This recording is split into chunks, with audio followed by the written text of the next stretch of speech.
Gary, you're a busy guy. One of your companies is VaynerMedia, where you advise companies like Pepsi, Anheuser-Busch, and others on social media strategy. Yes. What advice are you giving these days? You know, well, two things. I kind of call it the steak and the sizzle. So on the steak, the stuff that's actually driving hardcore business results, we're spending an enormous amount of time on Facebook. Facebook is the absolute, massive place where you can actually sell things at scale. The paid product is so much more advanced than most people realize. People are spending real budgets in there. We have clients spending hundreds of thousands of dollars making videos that are only made for Facebook. So very, very heavy, deep practitionership in that arena. And then we're also keeping them abreast in 20, 30, 40% of our time on what's going on in Snapchat. How should we be thinking about Twitter as it's going through its world? Is Pinterest losing momentum or gaining? What's going on with Periscope and Facebook Live? And even for brands that are skewing younger, we're starting to lay out strategies for things like Musical.ly. Interesting, yeah. I just was talking to the Musical.ly guys the other day. So you're hot on Musical.ly. You've made a lot of great investments. Hot on Musical.ly if you're trying to target 8 to 15-year-olds in America. Okay, and so you're also very bullish on Snapchat. You invest in Snapchat, and you've also made other great investments, including Facebook. Yes. So the ones that you're most optimistic about are Facebook, Snapchat. So taking a step back, the place that I play and have for the last decade, and even before that, the way I built Wine Library was really day trading attention. Where are people's eyeballs and ears where the rest of the market doesn't think they actually are? And that's what I try to exploit. So in 1996, that was launching an e-commerce wine business. In 1997, that was having an email service that had 90% open rates. In early 2000s, it was buying the word wine on Google AdWords when nobody knew what that was. In 2006, that was starting a YouTube show before anybody knew that was, and on and on and on. So that's what I'm always looking at. And so the things that I'm most bullish on right this second as we're filming this, I still think Facebook attention is actually underpriced. I think that Snapchat is massively underpriced if you're marketing to 15 to 25-year-olds. I think Instagram is underpriced. It's the main social network of this second. I think Twitter ads are overpriced. I think Pinterest ads are kind of in between. I think banner programmatic ad buying is the worst thing in the world. I think all television commercials are grossly overpriced. I think the Super Bowl ad is underpriced. So that's how I think about the world. So you're obviously very bullish on digital, and you do have a particular interest in video. So what do you think of Facebook's live video that they're doing these days? They now have something on mobile where they're really emphasizing live video. Yes, so I did a bunch the last 2 days as it's launched, and look, Facebook has scale. The fact that I can press a button right now and have 3,000 people watching me and that attention, I can do things, is incredible. I think Facebook should not be underestimated with anything. I think the Facebooks and the Twitters and the Snapchats of the world are the actual over-the-top network competitors to Netflix, not the networks.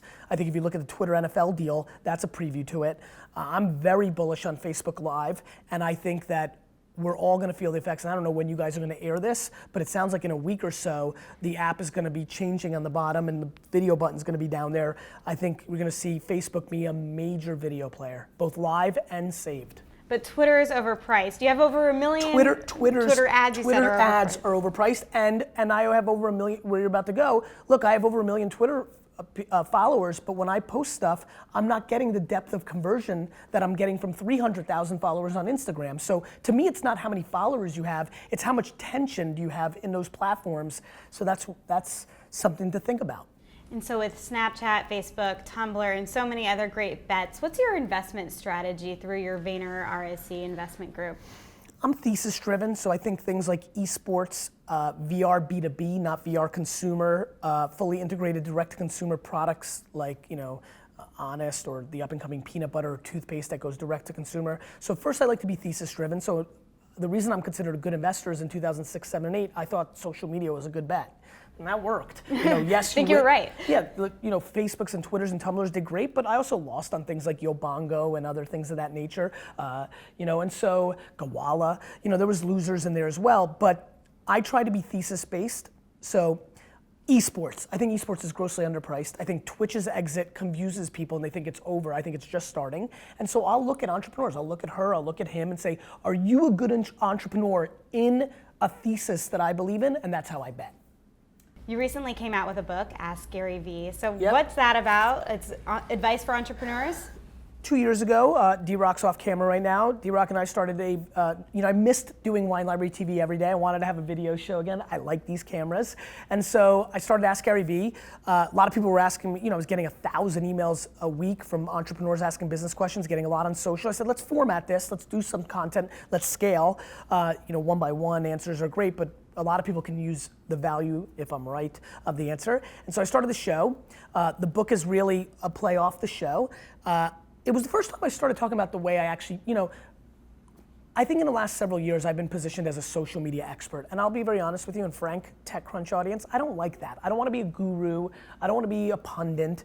I'm a business operator. As a kid, I built a $65 million a year business without any venture capital, without any M&A activity. I'm an entrepreneur. I've spent the last 4 years building an agency with no cash infusion from a $3 to $100 million business. I'm a businessman. And so in this book, I talked about how I do that. It's HR. It's actually caring about people. It's leadership. It's having product vision. I knew in 2009 that people would spend $100,000 a month on their social media budgets if they were a big company. Most people didn't. So the book really covers, leadership, self-awareness. I talk a lot about emotional intelligence, a lot about EQ. I talk about the things that I'm worried about. You know what I'm worried about? If you're watching this, TechCrunch, if you're watching this, you're in the entrepreneurial ecosystem. You know what we're not talking about enough? We're not talking about how hard it is to be an entrepreneur, how few businesses win. I feel a sense of responsibility to talk about the fact that kids have depression, and even we have kids and grown-ups committing suicide in our space because we're not talking practical enough about business. Just because you raised money doesn't mean you're gonna have a successful business. And so I get into a lot of stuff in the book that isn't just, well, here's how you place a Facebook ad.